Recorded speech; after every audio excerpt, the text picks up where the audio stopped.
श्री अकाल। आज़ादी दिहाड़े दी साढ़े सारे दर्शकों बहुत बहुत मुबारक। मैं थोड़े नाल गगन ते मैं थोड़े नाल रुचि यादव। तो साढ़े देश ਨੂੰ आज़ाद होए 76 साल हो चुके ने और कई फ्रीडम फाइटर रहे ने, आज़ादी घुलाटीए रहे ने, जिन्हां दे बलिदान दे सदका, उन्हां दे देश दे प्रति प्रेम, जोशो जनून दे सदका अज असी आज़ादी दी खुली हवा दे विच, खुली फिजा दे विच साह लैण दे काबिल होए हैं। बिल्कुल, साडे शहीदां ने इस धरती नूं अपने खून दे नाल सिंचिया।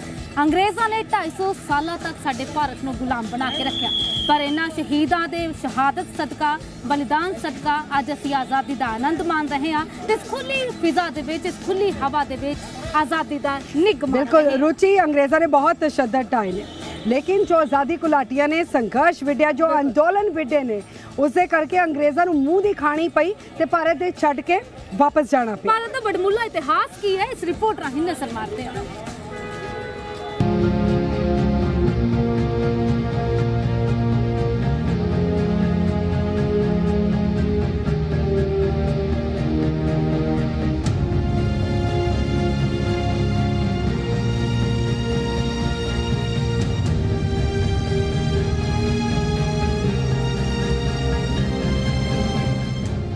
इतिहास के पन्नियां च गौरवशाली दिन है 15 अगस्त। इस दिन असी अंग्रेज़ां दी गुलामी तो आज़ादी हासिल की।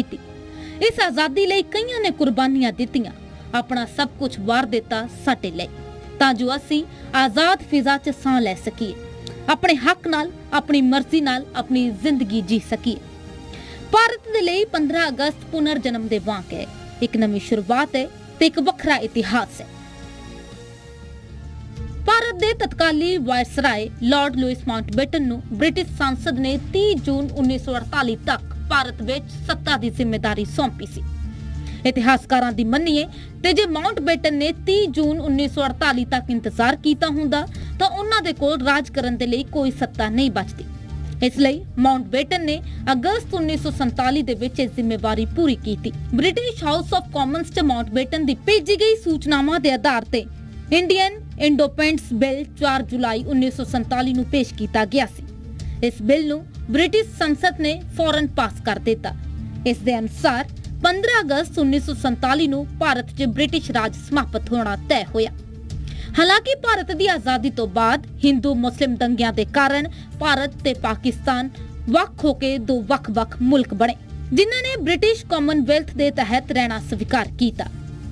मोहम्मद अली जिन्ना पाकिस्तान दे पहले गवर्नर जनरल बने, जबकि पंडित जवाहर लाल नेहरू आजाद भारत दे पहले प्रधानमंत्री। दिल्ली देश की राजधानी दे विच इस दिन समारोह रखा गया, जिथे नेता आजादी घुलाटियां ने भाग लिया ते आजादी दा जश्न मनाया। जदों भारत आजाद होया तां भारत दी 500 तो वध रियासतां दा भविख भी नवे देशां ते छड़ दिता गया सी। इन्हां रियासतां नूं भारत ते पाकिस्तान दे विच किसे इक नूं चुनना पिया। कई रियासतां 15 अगस्त 1947 तो पहला भारत या पाकिस्तान का हिस्सा बन गईयां ते कई आजादी तो बाद भी किसी भी देश च शामिल ना होईयां। सो एक रणनीति दे तहत साडे देश नूं 15 अगस्त 1947 नूं आजादी मिली।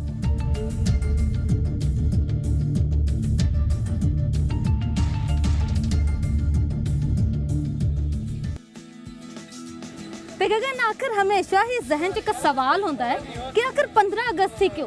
क्योंकि जे असी नज़र मारीए तो बहुत सारे जानकार या रिपोर्टां अजिहियां ने जिहदे विच किहा गया कि तरीका बहुत तय होईयां, क्योंकि साल 1948 नूं भी आज़ादी देण दी गल आखी गई। पर आखिर की अजिहा होया कि 1948 तो ठीक एक साल पहला आखिर 15 अगस्त 1947 दा दिन चुनिया गया। हाँ, 1947 नूं 15 अगस्त का दिन चुनिया गया और इस पिछे भी एक कहानी है। ओके, ये पशुपेश किवें खत्म होया, इस बारे भी एक रिपोर्ट दे राਹੀਂ समझने की कोशिश करांगे। और रुचि, ये भी जानना जरूरी है क्योंकि 15 अगस्त का दिन जो तय होया, लेकिन उस तो पहला, उस तो एक दिन की रात पहला, यानी कि 14 अगस्त की रात भी खासी संघर्ष भरपूर रही और संघर्ष जानना भी बहुत ज़्यादा जरूरी है। आओ देखते हैं खास रिपोर्ट के जरिए।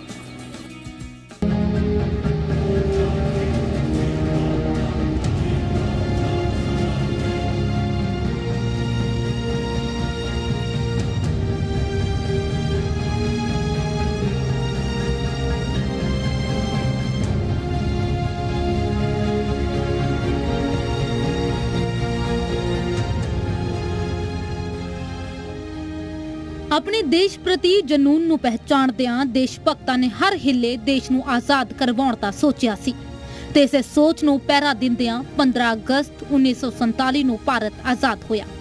ਹਰ ਸਾਲ 15 ਅਗਸਤ ਨੂੰ ਦੇਸ਼ ਭਰ ਦੇ ਵਿੱਚ ਧੂਮਧਾਮ ਨਾਲ ਮਨਾਇਆ ਜਾਂਦਾ ਹੈ, ਪਰ 15 ਅਗਸਤ ਤੋਂ ਪਹਿਲਾਂ 14 ਅਗਸਤ ਦੀ ਰਾਤ ਉਸ ਨੂੰ ਕਾਲੀ ਰਾਤ ਕਿਹਾ ਜਾਂਦਾ ਹੈ। ਆਜ਼ਾਦੀ ਦੇ ਨਵੇਂ ਸਵੇਰ ਤੋਂ ਪਹਿਲਾਂ ਦੀ ਰਾਤ ਦਰਦ ਭਰੀ ਹੈ। ਆਜ਼ਾਦੀ ਦਿਹਾੜੇ ਤੋਂ ਇੱਕ ਦਿਨ ਪਹਿਲਾਂ ਦੀ ਰਾਤ 14 ਅਗਸਤ ਦੀ ਉਸ ਅੱਧੀ ਰਾਤ ਨੂੰ ਹਿੰਦੁਸਤਾਨ 'ਚ ਜੋ ਹੋਇਆ ਉਸਨੇ ਦੇਸ਼ ਦੇ ਇਤਿਹਾਸ ਅਤੇ ਭੂਗੋਲ ਨੂੰ ਬਦਲ ਕੇ ਰੱਖ ਦਿੱਤਾ।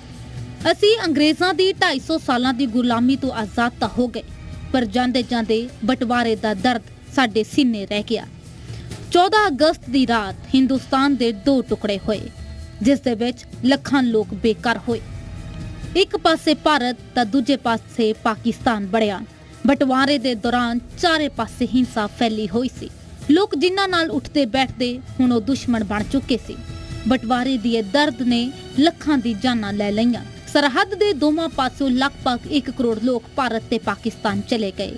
ਇਹ ਉਸ ਸਮੇਂ ਦੁਨੀਆ ਦੇ ਇਤਿਹਾਸ ਦਾ ਸਭ ਤੋਂ ਵੱਡਾ ਵਿਸਥਾਪਨ ਸੀ। ਜਾਣਕਾਰ ਮੰਨਦੇ ਨੇ ਕਿ ਬ੍ਰਿਟਿਸ਼ ਸਰਕਾਰ ਨੇ ਬਟਵਾਰੇ ਦੀ ਪ੍ਰਕਿਰਿਆ ਠੀਕ ਢੰਗ ਨਾਲ ਨਹੀਂ ਨਿਭਾਈ। ਦੇਸ਼ 'ਚ ਸ਼ਾਂਤੀ ਵਿਵਸਥਾ ਬਣਾਏ ਰੱਖਣ ਦੀ ਜ਼ਿੰਮੇਵਾਰੀ ਭਾਰਤ ਤੇ ਪਾਕਿਸਤਾਨ ਦੀਆਂ ਨਵੀਆਂ ਸਰਕਾਰਾਂ ਤੇ ਆਈ, ਪਰ ਦੋਵਾਂ ਦੇਸ਼ਾਂ ਦੀ ਨਵੀਆਂ ਸਰਕਾਰਾਂ ਦੇ ਕੋਲ ਹਿੰਸਾ ਨਾਲ ਨਿਪਟਣ ਲਈ ਜ਼ਰੂਰੀ ਇੰਤਜ਼ਾਮਾਤ ਨਹੀਂ ਸਨ। ਕਿਸੇ ਨੇ ਸੋਚਿਆ ਨਹੀਂ ਸੀ ਕਿ ਕਰੋੜਾਂ ਲੋਕ ਇੱਕ ਮੁਲਕ ਤੋਂ ਦੂਜੇ ਮੁਲਕ ਜਾਣਗੇ। ਕੁਝ ਲੋਕ ਭਾਰਤ ਵੰਡ ਦੇ ਖਿਲਾਫ ਸਨ, ਕੁਝ ਪੱਖ 'ਚ ਸਨ ਤੇ ਕੁਝ ਅਜਿਹੇ ਲੋਕ ਵੀ ਸਨ ਜੋ ਭਾਰਤ ਦੇ ਧਰਮ ਆਧਾਰਿਤ ਵਿਭਾਜਨ ਦੇ ਖਿਲਾਫ ਸਨ, ਤੇ ਕੁਝ ਲੋਕ ਅਜਿਹੇ ਵੀ ਜੋ ਮੰਨਦੇ ਸਨ ਕਿ ਜਦੋਂ ਧਰਮ ਦੇ ਆਧਾਰ ਤੇ ਵੰਡ ਹੋ ਰਹੀ ਹੋਵੇ ਤਾਂ ਫਿਰ ਜਨਤਾ ਦੀ ਅਦਲਾ ਬਦਲੀ ਵੀ ਹੋਣੀ ਚਾਹੀਦੀ ਹੈ। ਠੀਕ ਠਾਕ ਵੰਡ ਹੋਣੀ ਚਾਹੀਦੀ ਹੈ ਤਾਂ ਕਿ ਬਾਅਦ ਦੇ ਵਿੱਚ ਕਿਸੇ ਤਰ੍ਹਾਂ ਦਾ ਵਿਵਾਦ ਨਾ ਹੋਵੇ। ਕੌਮੀ ਝੰਡਾ ਤਿਰੰਗਾ ਸਾਡੇ ਦੇਸ਼ ਦੀ ਆਨ ਬਾਨ ਤੇ ਸ਼ਾਨ ਦਾ ਪ੍ਰਤੀਕ ਹੈ ਤੇ ਸਾਡੇ ਦੇਸ਼ ਦੀ ਆਨ ਬਾਨ ਸ਼ਾਨ ਤਿਰੰਗਾ, ਜਿਸ ਦੇ ਵਿੱਚ 3 ਰੰਗ, ਤਿੰਨੇ ਰੰਗਾਂ ਦਾ ਆਪੋ ਆਪਣਾ ਮਹੱਤਵ। ਸਭ ਤੋਂ ਪਹਿਲਾਂ ਕੇਸਰੀ ਰੰਗ ਜੋ ਸ਼ਹਾਦਤ ਦਾ ਬਲੀਦਾਨ ਦਾ ਪ੍ਰਤੀਕ ਹੈ, ਦੂਸਰੇ ਤੇ ਸਫੇਦ ਰੰਗ ਜੋ ਸ਼ਾਂਤੀ ਦਾ ਪ੍ਰਤੀਕ ਹੈ, ਤੇ ਤੀਸਰਾ ਹਰਾ ਰੰਗ ਜੋ ਖੁਸ਼ਹਾਲੀ ਹਰਿਆਲੀ ਦਾ ਪ੍ਰਤੀਕ ਹੈ। ਤੇ ਤਿਰੰਗੇ ਝੰਡੇ ਅੰਦਰ ਬਣਿਆ ਅਸ਼ੋਕ ਚੱਕਰ ਹਮੇਸ਼ਾ ਨਿਰੰਤਰਤਾ ਦਾ ਪ੍ਰਤੀਕ ਹੈ, ਜੋ ਹਮੇਸ਼ਾ ਸਾਨੂੰ ਚੱਲਦੇ ਰਹਿਣ ਦਾ ਸੁਨੇਹਾ ਦਿੰਦਾ। ਬਿਲਕੁਲ ਸਾਡੇ ਦੇਸ਼ ਦੀ ਆਨ ਬਾਨ ਸ਼ਾਨ ਨੂੰ ਰੁਚੀ ਬੜੇ ਹੀ ਤਰੀਕੇ ਦੇ ਨਾਲ ਡਿਜ਼ਾਈਨ ਵੀ ਕੀਤਾ ਗਿਆ, ਔਰ ਇਸ ਦੇ ਪਿੱਛੇ ਵੀ ਇੱਕ ਇਤਿਹਾਸ ਹੈ ਕਿ ਇਸ ਤਿਰੰਗੇ ਨੂੰ ਕਿਸਨੇ ਡਿਜ਼ਾਈਨ ਕੀਤਾ, ਕੀ ਸਮੇਂ ਤੇ ਇਸ ਦੇ ਵਿੱਚ ਚੇਂਜਸ ਆਏ ਤੇ ਫਾਈਨਲ ਤਿਰੰਗਾ ਸਾਨੂੰ ਕਿਸਨੇ ਦਿੱਤਾ। ਉਹ ਵੀ ਸੁਤੰਤਰਤਾ ਸੈਨਾਨੀਆਂ ਦੇ ਵਿੱਚੋਂ ਇੱਕ ਸਨ। ਆਓ ਦੇਖਦੇ ਖਾਸ ਰਿਪੋਰਟ।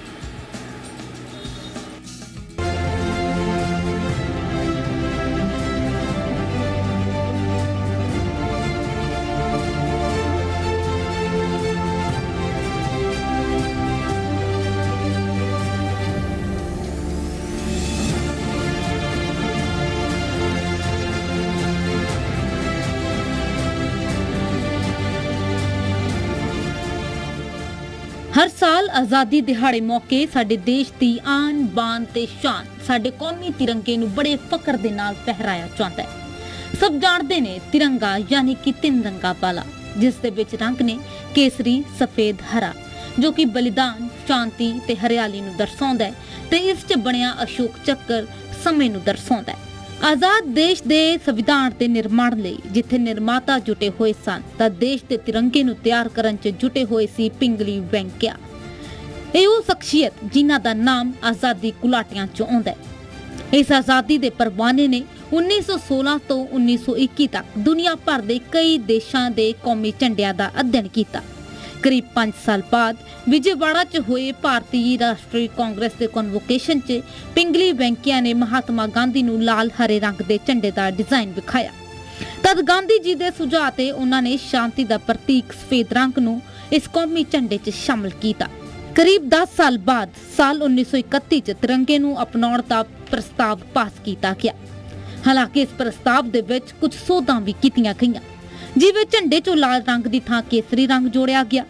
ਇਸ ਦੇ ਨਾਲ ਹੀ ਦੇਸ਼ ਦਾ ਕੇਸਰੀਆ, ਸਫੇਦ ਅਤੇ ਹਰੇ ਰੰਗ ਦੇ ਨਾਲ ਸਫੇਦ ਪੱਟੀ ਤੇ ਚਰਖੇ ਵਾਲਾ ਤਿਰੰਗਾ ਮਿਲਿਆ। ਜੁਲਾਈ 1947 ਚ ਸੰਵਿਧਾਨ ਸਭਾ ਨੇ ਪਿੰਗਲੀ ਵੈਂਕਈਆ ਦੇ ਬਣਾਏ ਤਿਰੰਗੇ ਨੂੰ ਹੀ ਕੌਮੀ ਝੰਡੇ ਦੇ ਰੂਪ 'ਚ ਸਵੀਕਾਰ ਕੀਤਾ। ਕੁਝ ਸਮੇਂ ਬਾਅਦ ਤਿਰੰਗੇ 'ਚ ਸੋਧ ਕੀਤਾ ਗਿਆ ਤੇ ਇਸ ਦੇ ਵਿੱਚ ਚਰਖੇ ਨੂੰ ਹਟਾ ਕੇ ਅਸ਼ੋਕ ਚੱਕਰ ਸ਼ਾਮਲ ਕੀਤਾ ਗਿਆ। ਅਫਸੋਸ ਜਿਸ ਨੇ ਸਾਨੂੰ ਸਾਡੀ ਪਹਿਚਾਣ ਤਿਰੰਗੇ ਦੇ ਰੂਪ 'ਚ ਦਿੱਤੀ, ਉਸ ਮਹਾਨ ਆਜ਼ਾਦੀ ਘੁਲਾਟੀਏ ਦਾ ਦੇਹਾਂਤ ਗੁੰਮਨਾਮੀ 'ਚ ਹੋਇਆ। ਦੇਸ਼ ਨੂੰ ਤਿਰੰਗਾ ਦੇਣ ਵਾਲੇ ਮਹਾਨ ਆਜ਼ਾਦੀ ਘੁਲਾਟੀਏ ਪਿੰਗਲੀ ਵੈਂਕਈਆ ਸਾਲਾਂ ਤੱਕ ਗੁੰਮਨਾਮੀ 'ਚ ਜਿਉਂਦੇ ਰਹੇ। ਸਾਲ 1963 'ਚ ਹੀ ਵਿਜੇਵਾੜਾ ਦੀ ਇੱਕ ਝੋਪੜੀ 'ਚ ਉਹਨਾਂ ਦਾ ਦੇਹਾਂਤ ਹੋਇਆ। ਦੇਸ਼ ਦੇ ਲਈ ਪਿੰਗਲੀ ਦੇ ਯੋਗਦਾਨ ਨੂੰ ਬਹੁਤ ਘੱਟ ਲੋਕ ਜਾਣਦੇ ਨੇ, ਪਰ ਸਾਲ 2009 'ਚ ਉਹਨਾਂ ਨੂੰ ਸਨਮਾਨ ਦਿੰਦੇ ਹੋਏ ਭਾਰਤੀ ਡਾਕ ਵਿਭਾਗ ਨੇ ਉਹਨਾਂ ਦੇ ਨਾਂ ਤੇ ਡਾਕ ਟਿਕਟ ਜਾਰੀ ਕੀਤਾ। ਤਦ ਲੋਕਾਂ ਨੂੰ ਉਹਨਾਂ ਦੇ ਬਾਰੇ ਪਤਾ ਚੱਲਾ। ਸਾਲ 2014 'ਚ ਆਲ ਇੰਡੀਆ ਰੇਡੀਓ ਨੇ ਵਿਜੇਵਾੜਾ ਸਟੇਸ਼ਨ ਦਾ ਨਾਂ ਵੀ ਉਹਨਾਂ ਦੇ ਨਾਂ ਤੇ ਰੱਖਿਆ। ਪਿਛਲੇ ਸਾਲ ਆਂਧਰਾ ਪ੍ਰਦੇਸ਼ ਦੇ ਸੀਐਮ YS ਜਗਨ ਮੋਹਨ ਰੈਡੀ ਨੇ ਭਾਰਤ ਰਤਨ ਦੇ ਲਈ ਉਹਨਾਂ ਦਾ ਨਾਮ ਸੁਝਾਇਆ। ਅੱਜ ਲੋੜ ਹੈ ਕਿ ਸਾਡੇ ਦੇਸ਼ ਦੇ ਲੋਕ ਪਿੰਗਲੀ ਵੈਂਕਈਆ ਨੂੰ ਜਾਣਨ ਤੇ ਇਸ ਮਹਾਨ ਆਜ਼ਾਦੀ ਘੁਲਾਟੀਏ ਨੂੰ ਸ਼ਰਧਾਂਜਲੀ ਭੇਂਟ ਕਰਨ।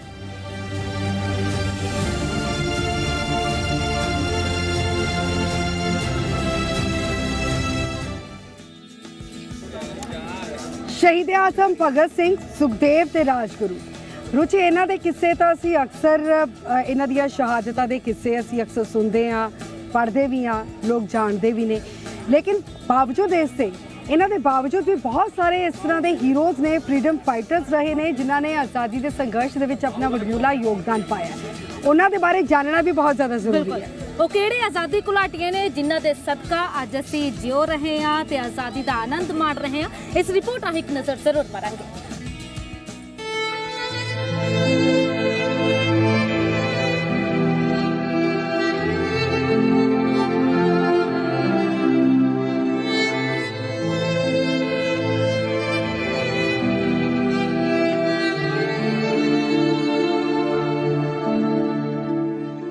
ਅੱਜ ਉਹਨਾਂ ਆਜ਼ਾਦੀ ਦੇ ਪਰਵਾਨਿਆਂ ਨੂੰ ਪੂਰਾ ਦੇਸ਼ ਯਾਦ ਕਰ ਰਿਹਾ ਹੈ ਜਿਨ੍ਹਾਂ ਛੋਟੀ ਉਮਰੇ ਵੱਡੇ ਹੌਸਲੇ ਵਿਖਾਏ। ਨੌਜਵਾਨ ਆਜ਼ਾਦੀ ਘੁਲਾਟੀਆਂ ਜਿਨ੍ਹਾਂ ਚੋਂ ਕਿਸੇ ਦੀ ਉਮਰ 23 ਤਾਂ ਕਿਸੇ ਦੀ 25 ਸਾਲ ਸੀ, ਜੋ ਦੇਸ਼ ਲਈ ਹੱਸਦੇ ਕੁਰਬਾਨ ਹੋ ਗਏ। ਆਜ਼ਾਦੀ ਦੀ ਜੰਗ 'ਚ ਇਹਨਾਂ ਸੂਰਬੀਰਾਂ ਨੇ तमाम ਤਸ਼ੱਦਦਾਂ ਝੱਲੀਆਂ। ਜਿਸ ਉਮਰ 'ਚ ਲੋਕ ਘਰ ਬਸਾਉਣ ਦੇ ਸੁਪਨੇ ਵੇਖਦੇ ਨੇ, ਉਸ ਉਮਰ 'ਚ ਨੌਜਵਾਨਾਂ ਨੇ ਆਪਣੇ ਸੀਨੇ ਤੇ ਗੋਲੀਆਂ ਖਾਈਆਂ। ਕਈਆਂ ਨੇ ਖੁਸ਼ੀ-ਖੁਸ਼ੀ ਦੇਸ਼ ਦੇ ਨਾਂ ਆਪਣੇ ਪੂਰੇ ਜੀਵਨ ਨੂੰ ਕੁਰਬਾਨ ਕਰ ਦਿੱਤਾ। ਤੇ ਅੱਜ ਅਸੀਂ ਅਜਿਹੇ ਹੀ तमाम ਆਜ਼ਾਦੀ ਘੁਲਾਟੀਆਂ ਦੀ ਕਹਾਣੀ ਦੱਸਾਂਗੇ ਜਿਨ੍ਹਾਂ ਬਾਰੇ ਬਹੁਤ ਘੱਟ ਲੋਕ ਜਾਣਦੇ ਨੇ ਤੇ ਜੋ ਦੇਸ਼ ਲਈ ਕੁਰਬਾਨ ਹੋਏ ਨੇ।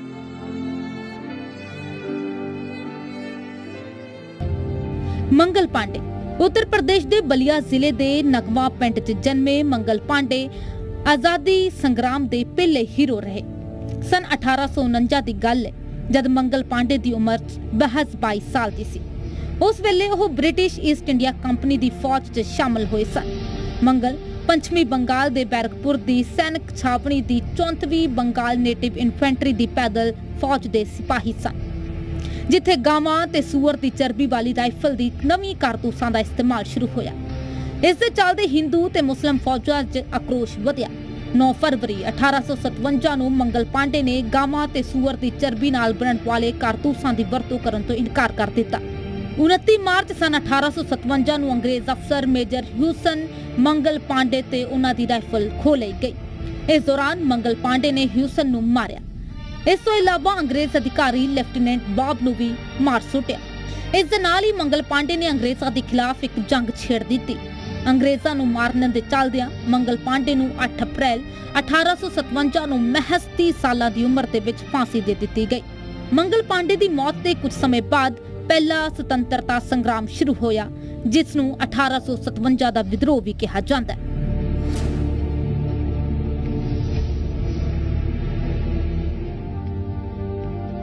ਸ਼ਹੀਦ ਆਜ਼ਮ ਭਗਤ ਸਿੰਘ ਦੀ ਗੱਲ ਕਰਦੇ ਹਾਂ। 28 ਸਤੰਬਰ 1907 ਦੀ ਗੱਲ ਹੈ। ਪੰਜਾਬ ਦੇ ਲਾਲਪੁਰ ਜ਼ਿਲ੍ਹੇ ਦੇ ਬੰਗਾ 'ਚ ਕਿਸ਼ਨ ਸਿੰਘ ਤੇ ਵਿਦਿਆਵਤੀ ਦੇ ਬੇਟੇ ਨੇ ਜਨਮ ਲਿਆ। ਦੋਨਾਂ ਨੇ ਬੇਟੇ ਦਾ ਨਾਂ ਭਗਤ ਸਿੰਘ ਰੱਖਿਆ। ਇਹ ਉਹੀ ਭਗਤ ਸਿੰਘ ਹੈ ਜੋ ਮਹਿਜ਼ 23 ਸਾਲ ਦੀ ਉਮਰ 'ਚ ਦੇਸ਼ ਦੀ ਆਜ਼ਾਦੀ ਲਈ ਖੁਸ਼ੀ-ਖੁਸ਼ੀ ਫਾਂਸੀ ਚੜ੍ਹ ਗਿਆ। ਜਲਿਆਂਵਾਲਾ ਬਾਗ ਹੱਤਿਆਕਾਂਡ ਨੇ ਭਗਤ ਸਿੰਘ ਦੀ ਜ਼ਿੰਦਗੀ ਤੇ ਕਾਫੀ ਅਸਰ ਪਾਇਆ। ਇਸ ਤੋਂ ਬਾਅਦ ਉਹਨਾਂ ਲਾਹੌਰ ਦੇ ਨੈਸ਼ਨਲ ਕਾਲਜ ਦੀ ਪੜ੍ਹਾਈ ਛੱਡ ਕੇ ਨੌਜਵਾਨ ਭਾਰਤ ਸਭਾ ਦੀ ਸ਼ੁਰੂਆਤ ਕੀਤੀ। ਆਜ਼ਾਦੀ ਦੀ ਲੜਾਈ 'ਚ ਕੁੱਦ ਪਏ।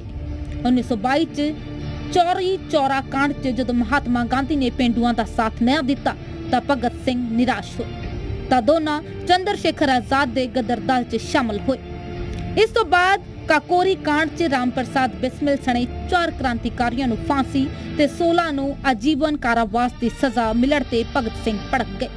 ਇਸ ਤੋਂ ਬਾਅਦ ਉਹਨਾਂ ਚੰਦਰ ਸ਼ੇਖਰ ਆਜ਼ਾਦ ਦੀ ਹਿੰਦੁਸਤਾਨ ਰਿਪਬਲਿਕ ਐਸੋਸੀਏਸ਼ਨ ਨੂੰ ਹਿੰਦੁਸਤਾਨ ਸੋਸ਼ਲਿਸਟ ਰਿਪਬਲਿਕਨ ਐਸੋਸੀਏਸ਼ਨ ਦੇ ਰੂਪ ਦੇ ਵਿੱਚ ਬਦਲਿਆ। ਇਸ ਦਾ ਮੰਤਵ ਆਜ਼ਾਦੀ ਦੇ ਲਈ ਨਵੇਂ ਨੌਜਵਾਨਾਂ ਨੂੰ ਤਿਆਰ ਕਰਨਾ ਸੀ। ਭਗਤ ਸਿੰਘ ਨੇ ਰਾਜਗੁਰੂ ਦੇ ਨਾਲ ਮਿਲ ਕੇ 1928 ਚ ਲਾਹੌਰ 'ਚ ਸਹਾਇਕ ਪੁਲਿਸ ਮੁਖੀ ਰਹੇ ਅੰਗਰੇਜ਼ ਅਧਿਕਾਰੀ ਜੇਪੀ ਸਾਂਡਰਸ ਨੂੰ ਮਾਰਿਆ। ਇਸ ਤੋਂ ਬਾਅਦ ਭਗਤ ਸਿੰਘ ਨੇ ਕ੍ਰਾਂਤੀਕਾਰੀ ਬਟੁਕੇਸ਼ਵਰ ਦੱਤ ਦੇ ਨਾਲ ਮਿਲ ਕੇ ਨਵੀਂ ਦਿੱਲੀ ਸਥਿਤ ਬ੍ਰਿਟਿਸ਼ ਭਾਰਤ ਦੀ ਤਤਕਾਲੀਨ ਸੈਂਟਰਲ ਅਸੈਂਬਲੀ ਦੇ ਵਿੱਚ ਬੰਬ ਸੁੱਟਿਆ ਤੇ ਕ੍ਰਾਂਤੀਕਾਰੀ ਨਾਅਰੇ ਲਗਾਏ। ਇਸ ਦੇ ਨਾਲ ਆਜ਼ਾਦੀ ਦੇ ਲਈ ਪਰਚਮ ਲਹਿਰਾਇਆ। ਇਸ ਨੂੰ ਅੰਜਾਮ ਦੇਣ ਤੋਂ ਬਾਅਦ ਭਗਤ ਸਿੰਘ ਭੱਜੇ ਨਹੀਂ, ਬਲਕਿ ਉਹਨਾਂ ਨੇ ਗ੍ਰਿਫਤਾਰੀ ਦਿੱਤੀ। ਉਹਨਾਂ ਤੇ ਲਾਹੌਰ ਛੜਯੰਤਰ ਦਾ ਮੁਕੱਦਮਾ ਚੱਲਿਆ ਤੇ 23 ਮਾਰਚ 1931 ਦੀ ਰਾਤ ਉਹਨਾਂ ਨੂੰ ਫਾਂਸੀ ਦਿੱਤੀ ਗਈ। ਉਸ ਵਕਤ ਉਹਨਾਂ ਦੀ ਉਮਰ ਸਿਰਫ 23 ਸਾਲ ਸੀ।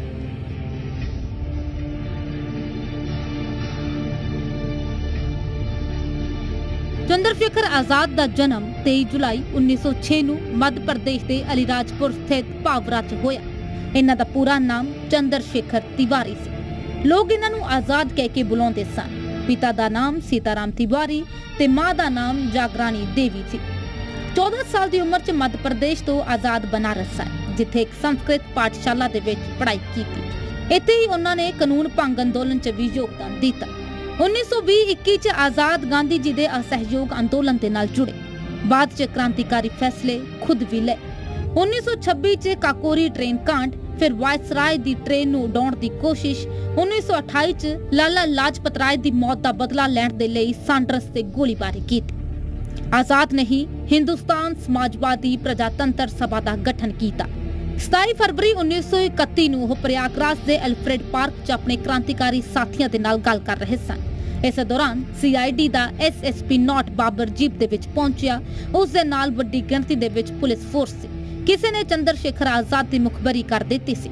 ਚਾਰੇ ਪਾਸੇ ਆਜ਼ਾਦ ਨੂੰ ਘੇਰਾ ਪਾਇਆ ਗਿਆ। ਤਦ ਆਜ਼ਾਦ ਨੇ ਗੋਲੀ ਚਲਾਈ। ਇਸ ਵਿੱਚ 3 ਪੁਲਿਸ ਕਰਮੀ ਮਾਰੇ ਗਏ। ਜਦ ਆਜ਼ਾਦ ਕੋਲ ਸਿਰਫ ਇੱਕ ਗੋਲੀ ਬਚੀ ਤਾਂ ਉਹਨਾਂ ਨੇ ਅੰਗਰੇਜ਼ਾਂ ਦੇ ਹੱਥੋਂ ਮਰਨ ਦੀ ਬਜਾਏ ਖੁਦ ਨੂੰ ਹੀ ਗੋਲੀ ਮਾਰਨਾ ਠੀਕ ਸਮਝਿਆ। ਆਜ਼ਾਦ ਨੇ ਖੁਦ ਨੂੰ ਗੋਲੀ ਮਾਰ ਕੇ ਸ਼ਹੀਦੀ ਪ੍ਰਾਪਤ ਕੀਤੀ। ਜਦੋਂ ਉਹ ਸ਼ਹੀਦ ਹੋਏ ਤਾਂ ਉਹਨਾਂ ਦੀ ਉਮਰ 25 ਸਾਲ ਸੀ। ਹੱਸਦੇ ਫਾਂਸੀ ਤੇ ਚੜਨ ਵਾਲੇ ਨੌਜਵਾਨ ਕ੍ਰਾਂਤੀਕਾਰੀਆਂ ਚੋਂ ਇੱਕ ਨਾਮ ਰਾਜਗੁਰੂ ਦਾ ਵੀ ਹੈ। ਰਾਜਗੁਰੂ ਦਾ ਜਨਮ 24 ਅਗਸਤ 1908 ਚ ਪੂਨਾ ਦੇ ਖੇੜਾ ਪਿੰਡ 'ਚ ਹੋਇਆ। ਪੂਰਾ ਨਾਮ ਸ਼ਿਵਰਾਮ ਹਰੇ ਰਾਜਗੁਰੂ ਸੀ। ਜਦ ਰਾਜਗੁਰੂ 6 ਸਾਲ ਦੇ ਸਨ ਤਾਂ ਉਹਨਾਂ ਦੇ ਪਿਤਾ ਦਾ ਦੇਹਾਂਤ ਹੋ ਗਿਆ ਸੀ। ਇਸ ਤੋਂ ਬਾਅਦ ਰਾਜਗੁਰੂ ਸੰਸਕ੍ਰਿਤ ਦੀ ਪੜ੍ਹਾਈ ਕਰਨ ਦੇ ਲਈ ਵਾਰਾਣਸੀ ਪਹੁੰਚੇ, ਜਿੱਥੇ ਉਹ ਚੰਦਰ ਸ਼ੇਖਰ ਆਜ਼ਾਦ ਦੇ ਹਿੰਦੁਸਤਾਨ ਸੋਸ਼ਲਿਸਟ ਰਿਪਬਲਿਕਨ ਐਸੋਸੀਏਸ਼ਨ ਦੇ ਨਾਲ ਜੁੜ ਗਏ। ਅੰਗਰੇਜ਼ ਅਫਸਰ ਸਾਂਡਰਸ ਦੇ ਕਤਲ 'ਚ ਰਾਜਗੁਰੂ ਵੀ ਸ਼ਾਮਲ ਸਨ। ਅਸੈਂਬਲੀ 'ਚ ਬੰਬ ਬਲਾਸਟ ਕਰਨ ਦੇ ਵੇਲੇ ਵੀ ਰਾਜਗੁਰੂ ਨੇ ਹਿੱਸਾ ਲਿਆ। 23 ਮਾਰਚ 1931 ਨੂੰ 23 ਸਾਲ ਦੀ ਉਮਰ ਦੇ ਵਿੱਚ ਰਾਜਗੁਰੂ ਨੂੰ ਭਗਤ ਸਿੰਘ ਤੇ ਸੁਖਦੇਵ ਦੇ ਨਾਲ ਫਾਂਸੀ ਦਿੱਤੀ ਗਈ। ਪੰਜਾਬ ਦੇ ਲੁਧਿਆਣਾ ਸ਼ਹਿਰ 'ਚ ਸੁਖਦੇਵ ਥਾਪਰ ਦਾ ਜਨਮ 15 ਮਈ 1907 ਚ ਹੋਇਆ। ਸੁਖਦੇਵ ਦੇ ਪਿਤਾ ਰਾਮ ਲਾਲ ਥਾਪਰ ਅਤੇ ਮਾਂ ਰੱਲੀ ਦੇਵੀ ਸੀ। ਜਨਮ ਤੋਂ 3 ਮਹੀਨੇ ਪਹਿਲਾਂ ਹੀ ਸੁਖਦੇਵ ਦੇ ਪਿਤਾ ਦਾ ਦੇਹਾਂਤ ਹੋਇਆ। ਇਸ ਦੇ ਨਾਲ ਉਹਨਾਂ ਦਾ ਪਾਲਣ ਪੋਸ਼ਣ ਉਹਨਾਂ ਦੇ ਤਾਊ ਅਚਿੰਤ ਰਾਮ ਨੇ ਕੀਤਾ। ਸੁਖਦੇਵ ਲਾਲਾ ਲਾਜਪਤ ਰਾਏ ਤੋਂ ਕਾਫੀ ਪ੍ਰਭਾਵਿਤ ਸਨ। ਉਹਨਾਂ ਦੇ ਰਾਹੀਂ ਹੀ ਚੰਦਰ ਸ਼ੇਖਰ ਆਜ਼ਾਦ ਦੀ ਟੀਮ 'ਚ ਸ਼ਾਮਲ ਹੋਏ। ਲਾਲਾ ਲਾਜਪਤ ਰਾਏ ਦੀ ਮੌਤ ਦਾ ਬਦਲਾ ਲੈਣ ਦੇ ਲਈ ਜਦੋਂ ਚੰਦਰ ਸ਼ੇਖਰ ਨੇ ਪਲਾਨ ਬਣਾਇਆ ਤਾਂ ਸੁਖਦੇਵ ਵੀ ਉਹਨਾਂ ਦੇ ਵਿੱਚ ਸ਼ਾਮਲ ਸਨ। ਉਹਨਾਂ ਅੰਗਰੇਜ਼ ਅਫਸਰ ਸਾਂਡਰਸ ਨੂੰ ਮੌਤ ਦੇ ਘਾਟ ਉਤਾਰਿਆ। ਜੇਲ੍ਹ 'ਚ ਰਹਿੰਦੇ ਹੋਏ ਵੀ ਸੁਖਦੇਵ ਨੇ ਰਾਜਨੀਤਿਕ ਬੰਦੀਆਂ ਦੇ ਨਾਲ ਕੀਤੇ ਜਾ ਰਹੇ ਵਿਵਹਾਰ ਦੇ ਖਿਲਾਫ ਅੰਦੋਲਨ ਚਲਾਇਆ। 23 ਮਾਰਚ 1931 ਨੂੰ ਭਗਤ ਸਿੰਘ, ਰਾਜਗੁਰੂ ਤੇ ਸੁਖਦੇਵ ਨੂੰ ਫਾਂਸੀ ਦਿੱਤੀ ਗਈ ਤੇ ਉਸ ਸਮੇਂ ਸੁਖਦੇਵ ਦੀ ਉਮਰ ਮਹਿਜ਼ 23 ਸਾਲ ਸੀ। ਸੋ तमाम ਆਜ਼ਾਦੀ ਕੁਲਾਟੀਆਂ ਸਦਕਾ ਅੱਜ ਅਸੀਂ ਆਜ਼ਾਦੀ ਦਾ ਨਿੱਘ ਮਾਣ ਰਹੇ ਹਾਂ। ਲੋੜ ਹੈ ਇਹਨਾਂ ਨੂੰ ਯਾਦ ਰੱਖਣ ਦੀ ਤੇ ਇਹਨਾਂ ਤੋਂ ਸਿੱਖਣ ਦੀ।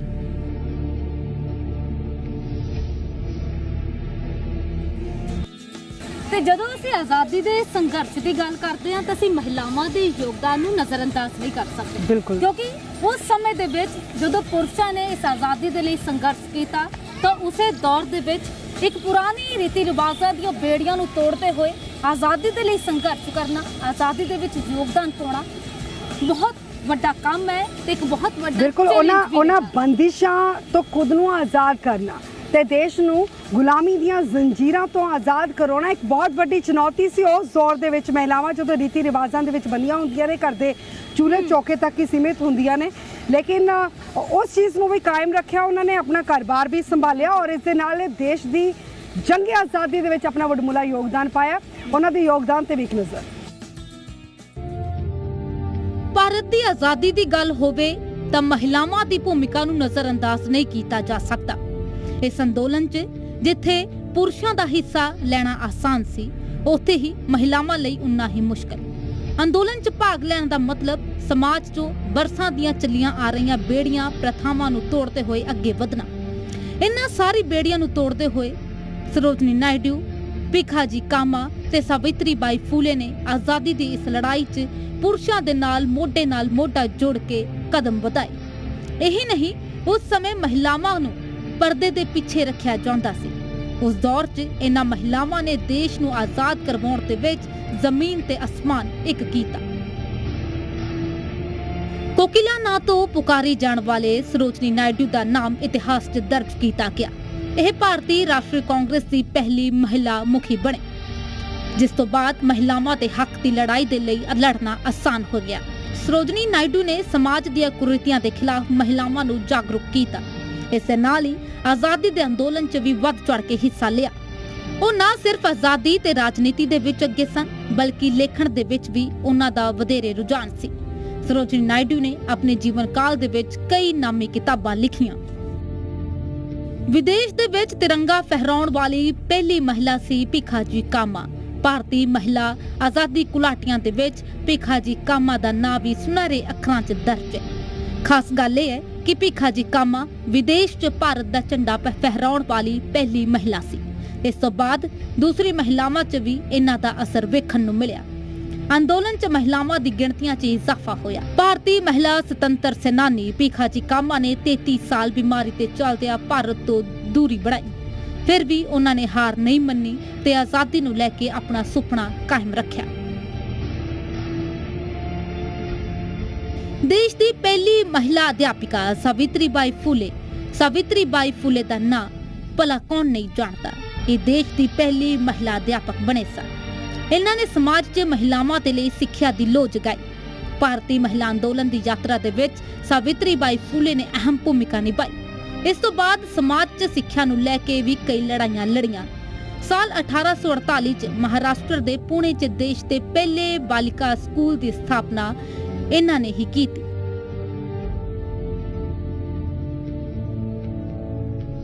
ਤੇ ਆਜ਼ਾਦੀ ਦੀ ਲੜਾਈ ਦੇ ਵਿੱਚ ਸਭ ਤੋਂ ਘੱਟ ਉਮਰ ਦੀ ਮਹਿਲਾ ਜਿਸ ਨੇ ਆਜ਼ਾਦੀ ਦੀ ਲੜਾਈ 'ਚ ਅਹਿਮ ਯੋਗਦਾਨ ਪਾਇਆ, ਉਹ ਸਨ ਊਸ਼ਾ ਮਹਿਤਾ। ਇਹ ਆਜ਼ਾਦੀ ਦੀ ਲੜਾਈ ਦੇ ਵਿੱਚ ਸਭ ਤੋਂ ਘੱਟ ਉਮਰ ਦੀ ਪ੍ਰਤੀਭਾਗੀਆਂ 'ਚੋਂ ਇੱਕ ਸਨ। ਉਸ ਦੌਰਾਨ ਉਹਨਾਂ ਦੀ ਉਮਰ ਮਹਿਜ਼ 8 ਸਾਲ ਸੀ। ਊਸ਼ਾ ਮਹਿਤਾ ਨੇ ਸਾਈਮਨ ਗੋਬੈਕ ਦੇ ਵਿਰੋਧ ਦੇ ਵਿੱਚ ਭਾਗ ਲਿਆ। ਇਹੀ ਨਹੀਂ, ਉਹਨਾਂ ਨੇ ਪੜ੍ਹਾਈ ਛੱਡਣ ਤੋਂ ਬਾਅਦ ਖੁਦ ਨੂੰ ਪੂਰੀ ਤਰ੍ਹਾਂ ਆਜ਼ਾਦੀ ਦੀ ਲੜਾਈ ਦੇ ਵਿੱਚ ਸਮਰਪਿਤ ਕੀਤਾ। ਸੋ ਆਜ਼ਾਦੀ ਦੀ ਲੜਾਈ ਦੇ ਵਿੱਚ ਮਹਿਲਾਵਾਂ ਦੀ ਅਹਿਮ ਭੂਮਿਕਾ ਹੈ। ਉਸ ਸਮੇਂ ਦੀਆਂ तमाम ਕੁਰੀਤੀਆਂ ਤੇ तमाम ਬੇੜੀਆਂ ਨੂੰ ਤੋੜਦੇ ਹੋਏ ਇਹ ਮਹਿਲਾਵਾਂ ਅੱਗੇ ਆਈਆਂ ਤੇ ਭਾਰਤ ਨੂੰ ਆਜ਼ਾਦ ਕਰਵਾਉਣ ਦੇ ਵਿੱਚ ਆਪਣਾ ਯੋਗਦਾਨ ਪਾਇਆ।